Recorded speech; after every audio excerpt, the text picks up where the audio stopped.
Coran, Allah dit Bismillah ar-Rahman ar-Rahim Kitabun anzalnahu ilayka mubarakun liyatadabbaru ayatihi wa liyatadhakkara ulul albab. Dans ce verset, Allah dit il s'agit d'un livre que nous avons fait descendre qui contient une baraka. Ça, c'est un mot très important sur lequel on va s'arrêter, Inch'Allah, afin que vous le méditiez. Liyatadabbaru. Tadabbur ici, c'est la méditation profonde. Afin que vous méditiez ces signes. Et pourquoi? Parce qu'il y a des signes pour ceux qui sont doués d'intelligence. Ulul albab. Donc dans ce verset, trois choses qui vont nous arrêter, Inch'Allah. La première, c'est qu'Allah nous dit que ce livre contient une baraka, une bénédiction. Et sachez que parmi les signes de la fin des temps, le prophète sallallahu alayhi wa sallam a dit la disparition progressive de la baraka d'Allah subhanahu wa ta'ala. C'est-à-dire qu'il y aura de moins en moins de baraka sur terre et les personnes vont souffrir au fur et à mesure que le temps passe d'un manque cruel de baraka. Et une vie sans baraka, c'est une vie pauvre. Une vie sans baraka, c'est une vie pauvre. C'est pourquoi le croyant, s'il veut connaître l'épanouissement personnel, l'épanouissement, que ce soit dans sa vie familiale, dans sa vie professionnelle, dans sa vie de manière générale, il doit employer tous les moyens pour jouir de cette bénédiction d'Allah Ta'ala. Et c'est très important d'avoir de la baraka parce qu'en fait, tout le secret du bonheur sur terre est contenu dans la baraka. Et le croyant a accès à plusieurs sources de baraka. Il y a plusieurs sources de baraka. La principale source de baraka, de bénédiction divine, c'est le Coran. Celui qui ouvre le Coran, qui le lit, qui le récite, et encore une fois qu'il le comprenne ou pas, va profiter d'une baraka qui va agir sur sa vie et de manière parfois claire, de manière mystérieuse, de là où il s'y attend le moins, mais la baraka va se répercuter dans sa vie. Il va voir lorsqu'il va être confronté à une épreuve, cette épreuve va se faciliter, il va trouver facilement des issues. Pourquoi? Parce que c'est les effets de la baraka qu'il a gagné durant une récitation du Coran. Donc la baraka, en fait, la lecture du Coran permet de faire une recharge de bénédiction d'Allah Ta'ala. Et cette bénédiction que tu as accumulée en récitant le Coran, l'écoutant, le méditant, eh bien à un moment donné, elle va se traduire, elle va s'exprimer, elle va se répercuter dans ta vie, dans tes relations humaines, dans tes initiatives, dans ton parcours scolaire, dans ton parcours professionnel. Cette baraka, elle va se répandre dans ta vie. Et d'ailleurs, l'un des signes qui nous montre que la baraka d'Allah Ta'ala commence à disparaître progressivement, c'est la contraction du temps. En fait, le temps, c'est ça. Le temps, la manière dont le temps passe aujourd'hui, beaucoup de gens aujourd'hui se plaignent de ce qu'on appelle une famine temporelle, un manque de temps. On se plaint toujours d'un manque de temps. Et le grand paradoxe du monde moderne, c'est que la technique est censée nous apporter un gain de temps dans notre vie. Ce qu'on faisait avant en un mois, on peut le faire aujourd'hui en 1 heure. Non, la technique est censée nous apporter un gain de temps. Mais paradoxalement, eh bien, plus on gagne en développement technique et technologique, moins on a de temps dans notre vie. C'est-à-dire que c'est la preuve que la baraka a disparu. Ouais, le temps passe trop vite, j'ai pas l'impression de maîtriser mes journées, mon agenda, mon emploi du temps. Pour quelle raison? Parce qu'il n'y a plus de baraka dans le temps. Et le Coran ici nous dit que le livre d'Allah, c'est une source de bénédiction. Il faut le lire. Le prophète dit dans un hadith, ne faites pas de vos maisons des tombeaux. Et qu'est-ce qu'une maison, qu'est-ce que cela signifie? En fait, il va préciser ensuite que c'est une maison où on ne récite pas le Coran. Donc le prophète dit, une maison où on ne récite pas le Coran ressemble à un cimetière. On a affaire à, en fait, c'est des morts vivants qui sont à l'intérieur. Donc une maison où on ne récite pas le Coran, c'est un cimetière, nous dit le prophète. Et la comparaison, elle est très très forte. Hein. Si elle est frappante, elle nous saisit. Donc ça, c'est la première des choses. La deuxième des choses, c'est qu'Allah subhanahu wa ta'ala nous dit, dans ce verset, il dit, ce livre, nous l'avons fait descendre liyatadabbaru ayatihi, pour qu'il médite ses signes. Et ça, c'est très important, je le souligne. C'est-à-dire que le Coran, c'est pas un livre comme les autres. Ce livre, il est venu faire appel à l'homme dans son intégralité pour qu'il puisse le méditer. Ça veut dire quoi l'homme dans son intégralité? Ça veut dire que la parole d'Allah convoque toutes les facultés de l'homme. Je ne peux pas le lire qu'avec ma tête. Si je le lis qu'avec ma tête, il y a beaucoup de choses qui vont me perturber. Je dois le lire avec ma tête, avec mon imagination, avec mon cœur, avec toutes les facultés que dispose l'être humain doivent se mobiliser pour entrer en matière avec le Coran. Et c'est comme ça qu'il va réussir à dégager les signes. Ayatihi. Donc ce Coran, Allah subhanahu wa ta'ala, nous a mis beaucoup de signes. Donc d'ailleurs, ayah, vous le savez, ça veut dire signe. Hein? Quand on traduit ayah par verset, en fait verset, c'est une notion biblique. On parle de verset de la Bible en vérité. Mais ayah dans le Coran, c'est les signes de Dieu. Chaque lettre est un signe d'Allah ta'ala. Chaque lettre, chaque voyelle respire le souffle d'Allah ta'ala. Dans chaque lettre, il y a le souffle de Dieu. Et comme je vous l'ai dit la fois dernière, quand j'ouvre le Coran, je respire de l'air frais qui dilate ma poitrine. Donc, liyatadabbaru ayatihi. Le Coran, il est là pour qu'on le médite. Et c'est quoi méditer le Coran? En fait, le Coran, il a employé plusieurs méthodes pour édifier la personnalité du croyant. Il emploie, par exemple, des récits, des histoires, des paraboles, des injonctions. Parfois, il y a tu dois faire ceci, tu ne dois pas faire cela. Il emploie différentes méthodes pour éduquer la personnalité du croyant. Pourquoi? Parce que les êtres humains sont pluriels. Et chacun va se retrouver dans telle ou telle méthode. Certains sont plus sensibles aux histoires, d'autres aux paraboles, d'autres à la spéculation intellectuelle. Parce que même dans le Coran, il y a des versets et des passages qui font appel vraiment à de la spéculation intellectuelle. D'autres seront plus sensibles aux injonctions. Il faut lui dire faire ci, faire ça. Donc Allah, à travers ce dispositif pédagogique, permet à la richesse et la pluralité des âmes de trouver leur chemin dans le Coran. Il y a un chemin pour tout le monde dans le Coran. Et ça, c'est une chose qui est très importante. Donc on a des paraboles, des histoires, des injonctions. Mais le croyant, qu'est-ce qu'il fait quand il est face au Coran? En fait, le croyant, on sait que le Coran, il est principalement constitué d'histoires et de paraboles. Et donc, qu'est-ce que je fais? Quand je suis face à une parabole, qu'elle soit sous forme d'image ou d'histoire, je dois essayer de l'extrapoler. Je vous donne un exemple. Dans le Coran, Allah nous donne la parabole, l'image d'un homme qui possédait des jardins, d'accord, qui croyait en Dieu. Puis à un moment donné, Allah lui a donné un rizq, il lui a donné des jardins qui produisaient beaucoup de très belles choses. Ça l'a rendu très riche, ça l'a rendu prospère. Et cette richesse l'a rendu orgueilleux. Il a été habité par un orgueil tel qu'il en a oublié Allah subhanahu wa ta'ala. À tel point qu'il a dit, ma richesse est inépuisable. Compte tenu de ce que je possède comme richesse, jamais je ne connaîtrai la pauvreté. Et Allah a détruit toute sa richesse. Il en faut peu pour Allah pour qu'il détruise sa richesse. Ça, c'est une parabole. Moi, je suis un musulman, j'ouvre le livre, je tombe sur cette parabole. Comment je l'appréhende? Comment je vais l'apprécier? D'abord, quand je vais lire cette parabole, je me dis, je vais peut-être pas me sentir tout de suite concerné. Pourquoi? Je vais me dire, mais moi, je ne suis pas aussi riche que cet homme. Alors, qu'est-ce que je dois faire? Je vais extrapoler. Ici, il parle d'une richesse matérielle. Mais la richesse, elle peut être aussi immatérielle. Lui, il a tiré son orgueil de la richesse matérielle, de son argent. Toi, peut-être que ton orgueil, tu l'attires d'une autre forme de richesse. Par exemple, ton savoir, ta connaissance. Par exemple, ta reconnaissance sociale.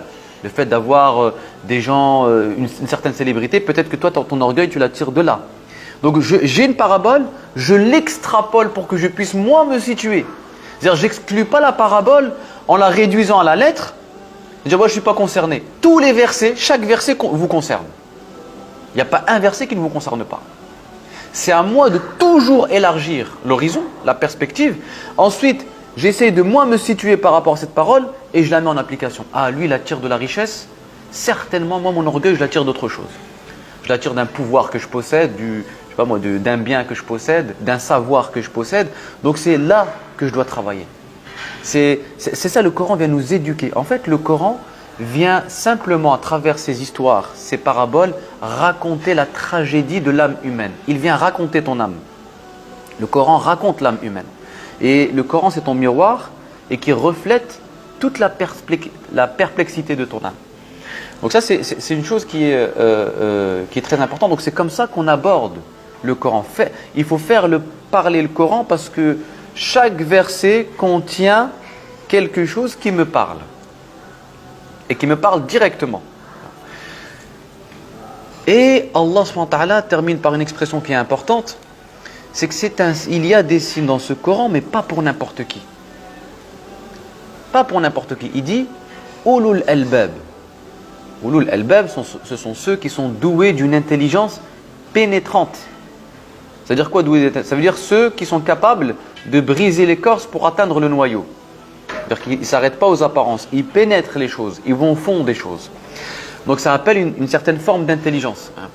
Donc le Coran, pour qu'il puisse te révéler sa sagesse, il faut ouvrir cette intelligence, ce cœur. Il faut l'ouvrir pour qu'il puisse se prêter à la méditation et qu'il puisse se prêter à la contemplation. Et ce qui est intéressant dans le Coran, c'est qu'Allah va nous parler des effets du Coran sur le cœur de l'être humain. C'est-à-dire qu'il dit le Coran va agir selon la disposition de ton cœur. Si ton cœur il est sensible, il est ouvert à la grâce d'Allah, voici les effets que nous propose le Coran, je vais vous en citer quelques-uns, les effets positifs que ce Coran a sur les cœurs sensibles. Il dit par exemple, il dit dans un verset, إِذَا يُتْلَى عَلَيْهِمْ يَخِرُّونَ لِلْأَذْقَانِ سُجَّدًا. Qu'est-ce que ça veut dire? Il dit quand le Coran leur est récité, ils tombent prosternés, le menton contre la terre. Ça c'est un des effets du Coran sur un cœur sensible. Quand il entend le Coran, il se prosterne.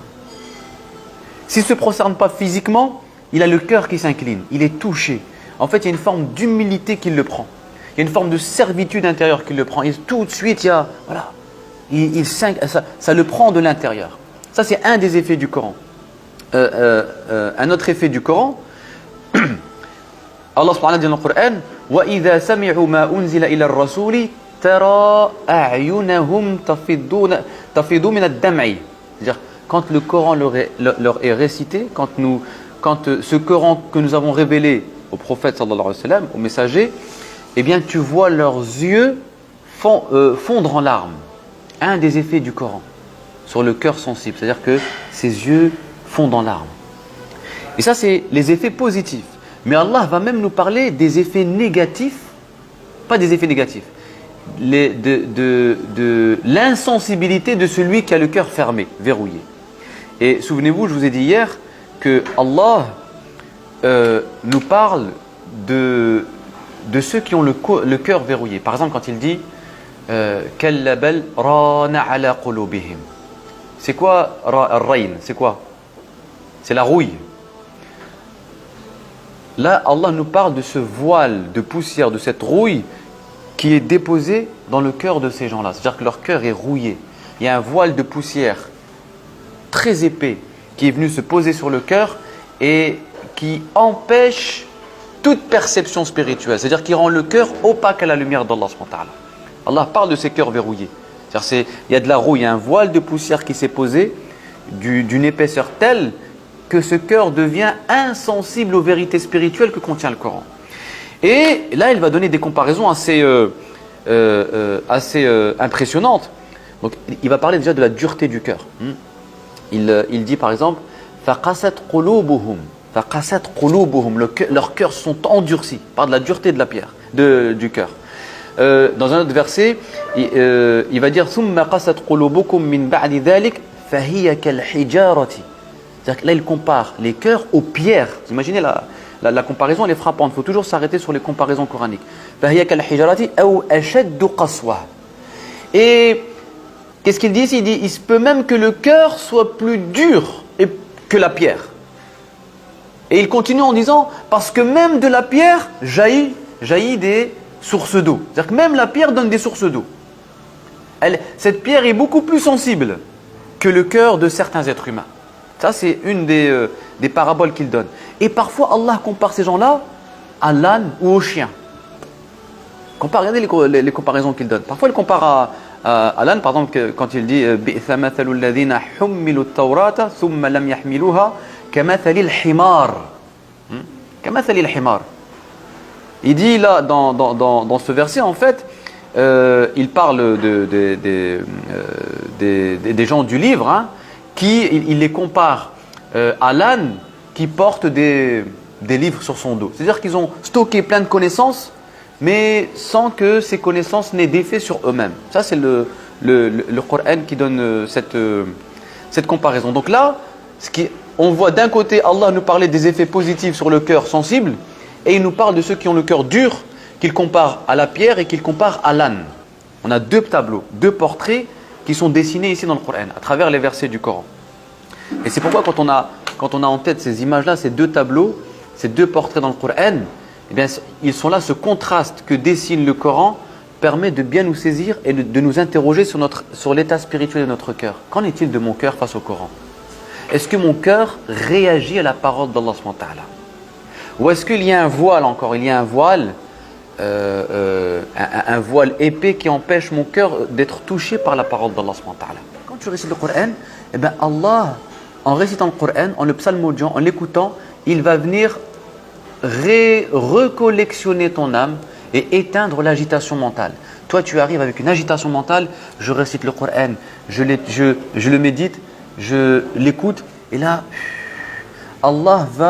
le Coran va infuser la sérénité dans ta conscience.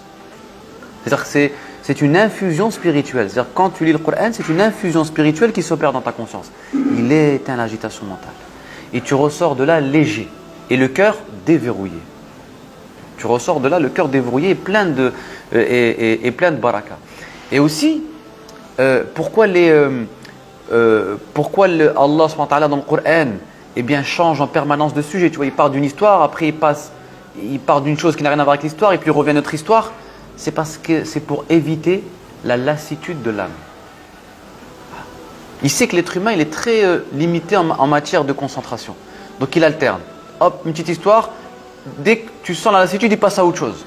Et il te maintient dans cet équilibre. Il change pour te maintenir dans l'ambiance coranique. Il sait que l'attention de l'homme est très limitée. Donc voilà pourquoi il y a une pédagogie derrière tout ça. C'est pour te maintenir en haleine, dans le suspense de la vérité. Te maintient en haleine à chaque fois. Et je termine en disant une chose par rapport au Coran, c'est que le Coran, il est plein de secrets. Il est plein de secrets.